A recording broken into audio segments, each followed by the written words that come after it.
ఆలయాన్ని కష్టపడి నిర్మించినటువంటి ఆలయ కమిటీ సభ్యులందరికీ మా అంకలకు అందరికీ పేరు పేరున నా యొక్క నమస్కారాలు. ఈ వార్డు ప్రజలంతా ఒక ఐక్యమత్యంతో ఈ యొక్క గొప్ప ఆలయాన్ని నిర్మించుకోవడం, ఈ ఆలయ నిర్మాణంలో ప్రతి ఒక్కరు కూడా తమ వంతు భాగస్వామ్యం కావడం.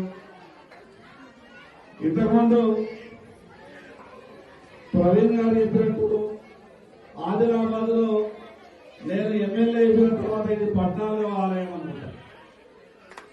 17 నెలల్లో 14 ఆలయాలలో ఈ యొక్క పూజా కార్యక్రమాలలో పాల్గొనే అవకాశం నాకు రావడం, భవిష్యత్తులో ఇంకా ఇటువంటి కార్యక్రమాలు మనమంతా కూడా కలిసి చేయాల్సినటువంటి అవసరం ఉన్నది. మీ అందరికీ తెలుసు, ఈరోజు ప్రపంచం అంతా కూడా భారతదేశం వైపు చూస్తున్నది, భారతదేశంలోని హిందువుల వైపు చూస్తున్నది. హిందువుల పండుగల యొక్క గొప్పతనం అంతా కూడా ప్రపంచంలో చర్చ జరుగుతున్నది.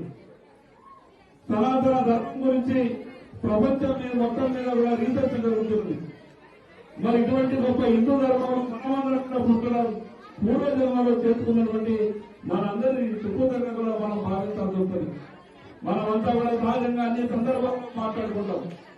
మన ధర్మాన్ని మనం కాపాడుకోవాలని, ఆ ధర్మమే మనల్ని కాపాడుతుంది అంటే ఇటువంటి కార్యక్రమాలలో మనం పాల్గొనడమే ధర్మాన్ని కాపాడడం.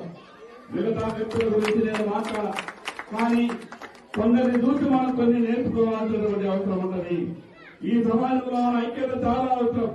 మనం ఐక్యత కలిగితేనే కొన్ని విషయాలలో కొన్ని వచ్చినటువంటి ఇబ్బందుల్ని మనం దూరం చేసుకోగలుగుతాము. మరొకసారి ఈ యొక్క ఆలయ కమిటీ సభ్యులందరినీ పేరు పేరున ప్రత్యేకంగా గొప్పగా అందరూ కష్టపడి ప్రతి ఒక్కరిని కూడా ఈ యొక్క పనులలో భాగస్వామ్యం చేసి ఇంత గొప్ప నిర్వహణ చేపట్టిన వాళ్ళందరికీ మీ అందరికీ పేరు పేరున ప్రత్యేకంగా అభినందనలు, ధన్యవాదాలు. మరి అదేవిధంగా ఇక్కడ